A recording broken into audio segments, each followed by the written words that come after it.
Jina langu Gerson Patinus Msigwa, Katibu Mkuu wa Wizara ya Habari, Utamaduni, Sanaa na Michezo na msemaji mkuu wa serikali. Na kukaribisha katika bajeti ya Wizara ya Habari, Utamaduni, Sanaa na Michezo, bajeti ya mwaka 2025-2026. Mfuatilie Waziri wa Habari, Utamaduni, Sanaa na Michezo, Mheshimiwa Profesa Palamagamba John Aidan Mwaluko Kabudi atakapokuwa akiwasilisha bajeti ya wizara hii tarehe 7 ya mwezi Mei mwaka 2025 bungeni jijini Dodoma. Je, unataka kujua tumejipangaje kwa CHAN 2025?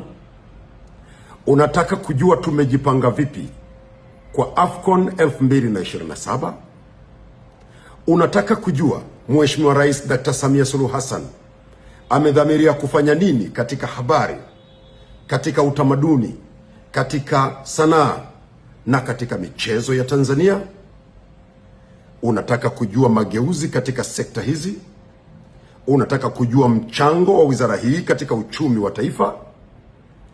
Fuatilia matangazo ya moja kwa moja kutoka bungeni Dodoma upate kujua mageuzi yanayokuja katika Wizara ya Habari, Utamaduni, Sanaa na Michezo.